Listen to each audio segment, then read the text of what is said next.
نبی علیہ السلام کا اپنا خطبہ صحیح مسلم کے اندر موجود ہے۔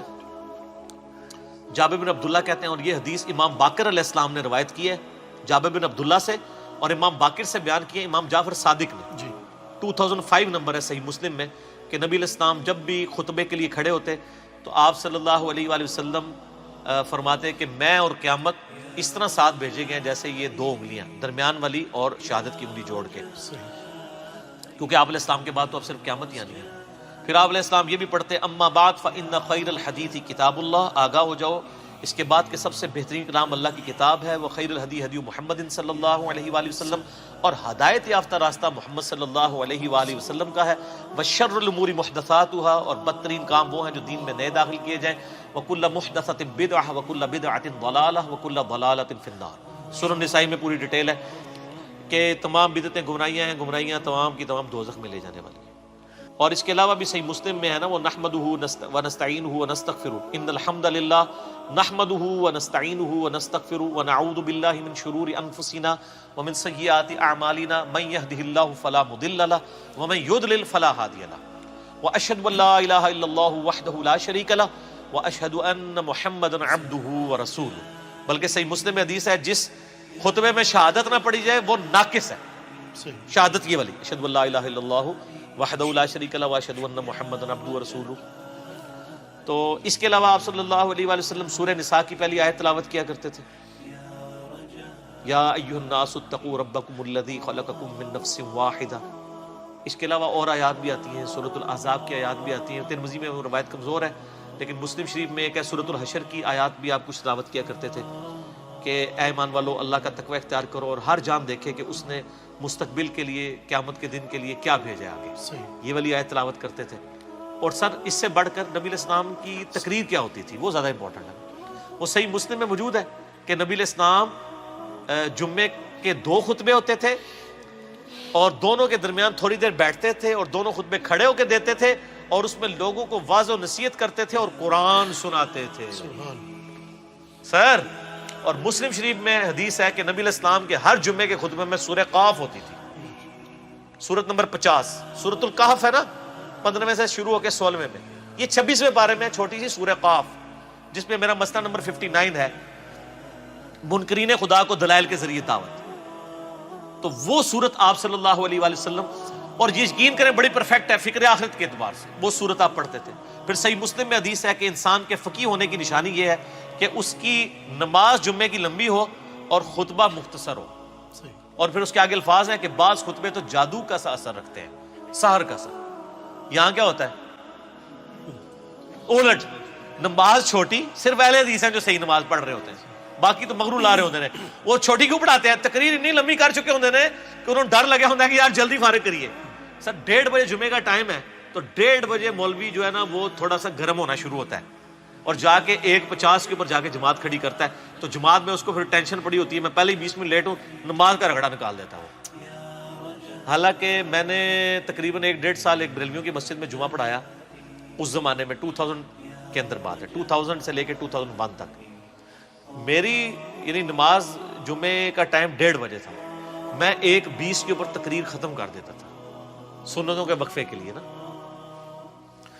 اور جب تقریر ختم کرتا تھا تو اس کے بعد ظاہر ہے وہ حنفی طریقے سے ہی اس وقت پڑھتے تھے نا، سنتوں کے وقفے بعد 1:25 پہ عربی خطبہ شروع کیا، اور بعض اوقات 1 منٹ انتظار کرنا پڑتا تھا کہ وہ پوری 1:30 ہو تو جماعت کھڑی کریں۔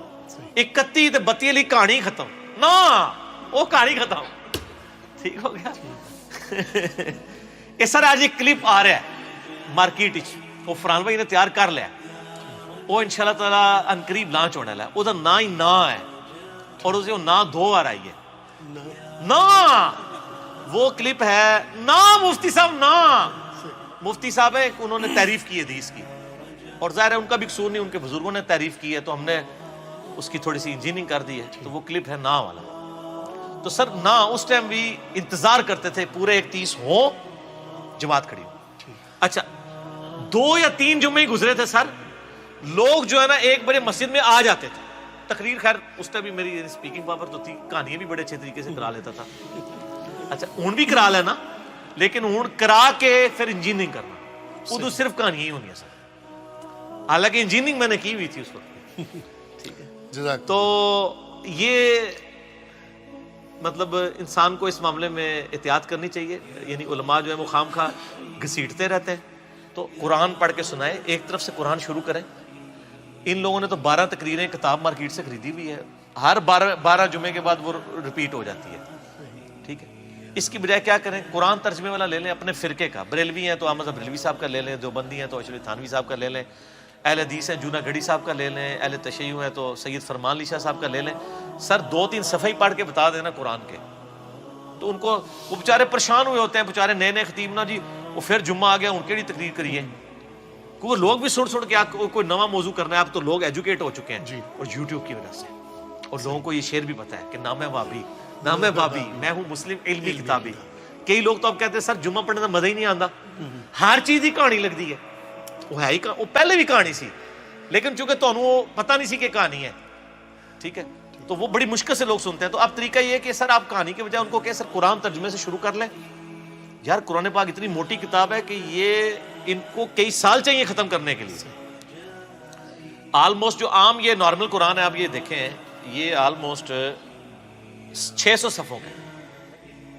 تو اگر یہ ہر جمعے کے خطبے میں صرف 2 صفحے بھی پڑھیں, ٹھیک ہے, تو سال میں کتنے جمعے آئیں گے, 52. تو تب بھی 1/3 قرآن بھی نہیں ختم ہوگا. ٹھیک ہے, کتنا ہوگا, 100. 6 سال بعد سر خطبہ ریپیٹ ہوئے گا, دیکھ لو. کیونکہ 1 سال میں 100 صفحے پورے ہوئے, تو 6 سال کے اندر 600 صفحے پورے ہوں گے. اور اگر اس کو صحیح طریقے سے بیان کیا جائے تو 1 صفحہ بھی نہیں سر مکمل ہوتا. آپ دیکھتے ہیں ہماری تفسیر ایک آیت کے اوپر میں نے بعض کا 6 گھنٹے کے لیکچرز ہیں. تو قرآن کو, اور نبی علیہ السلام کا خطبہ جمعہ قرآن تھا, اور وہاں یہ ایڈوانٹیج تھا کہ بیان کرنے والا بھی عربی تھا, سننے والے بھی عربی تھے, نہ ترجمے کی ضرورت تھی, نہ تفسیر اس طرح کرنے کی, ڈائریکٹ بات کی دل کے اوپر اتر گئی. اب ہمیں ذرا ترجمہ بھی کر کے بیان کرنا پڑتا ہے. تو نبی علیہ السلام کے جمعے کا خطبہ تذکیر ہوتی تھی, نصیحت, اور نصیحت کس کے ذریعے, قرآن کے ذریعے. اور مزے کی بات ہوں, جو سورہ قاف ہے نا, صحیح مسلم میں اوپر تلے 4 حدیثیں ہیں, وہ صحابیہ کہتی ہیں کہ نبی علیہ السلام چونکہ ہر جمعے میں پڑھتے تھے, مجھے زبانی یاد ہوگی سن کے سورہ قاف. اور سورہ قاف کی ہی آخری آیت ہے فذکر بالقرآن من یخاف وعید. اے نبی قرآن کے ذریعے نصیحت کیا کریں ان لوگوں کو جو اللہ کی دھمکی سے ڈرتے ہیں. تو نبی علیہ السلام پھر وہ نصیحت اسی صورت سے ہی کر دیتے تھے, فذکر بالقرآن من یخاف وعید. قرآن کے ذریعے, قرآن سے ہی نصیحت کرنی ہے, قرآن سے ہی آپ نے تذکیر کرنی ہے. لیکن یہ قرآن کیسے پیش کریں, قرآن تو آپ کو پتہ پڑھنے سے بندہ گمراہ ہو جاتا ہے نا. گورے ہدایت پا جاتے ہیں تے کالے جڑے نے گمراہ ہو جاتے ہیں. ٹھیک ہے نا, وہ ان لوگوں کے چونکہ اپنے عقائد قرآن کے خلاف تھے, اس لیے انہوں نے یہ ڈنڈورا پیٹا.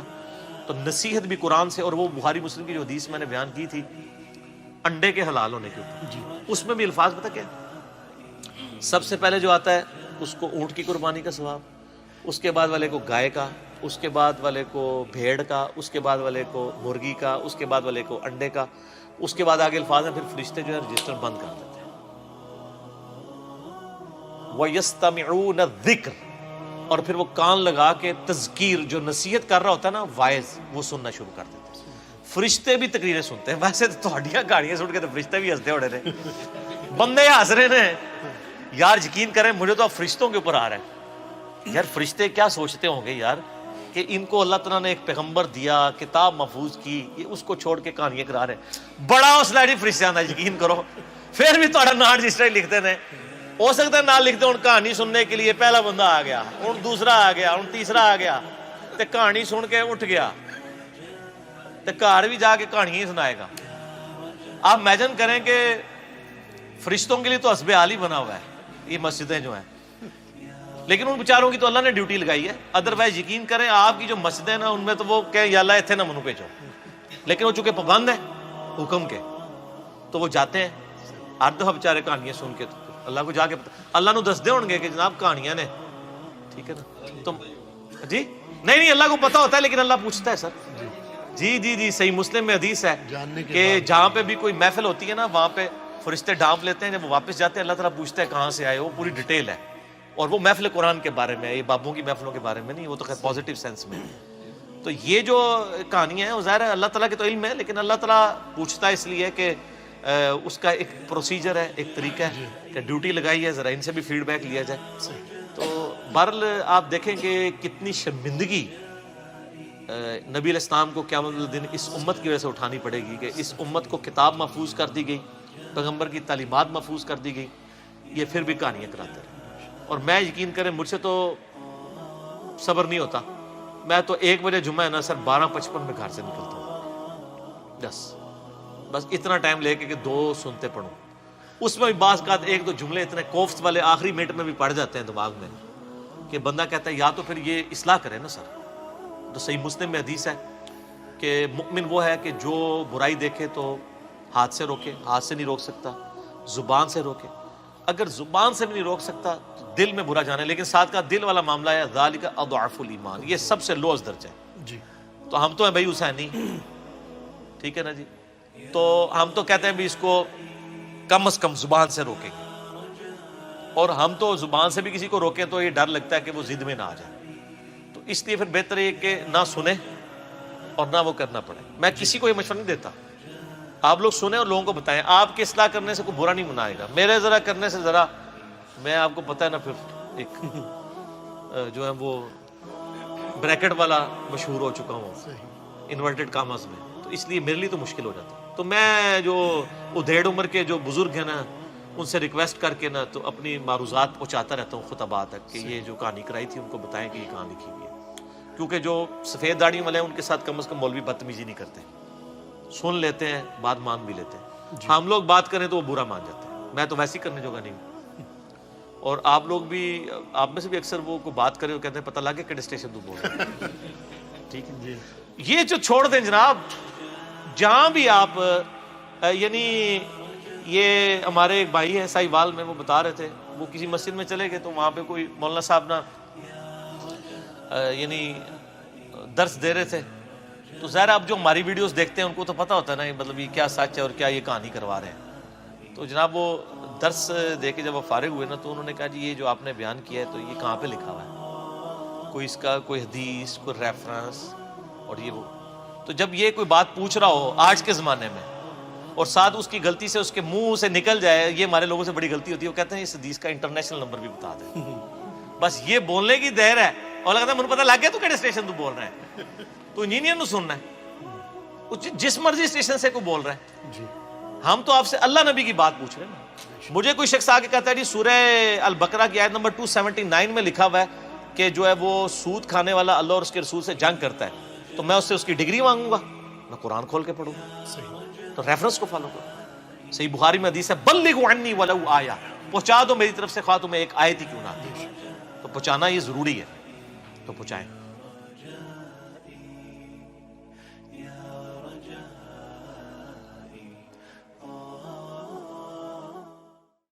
کاش میں دور پیمبر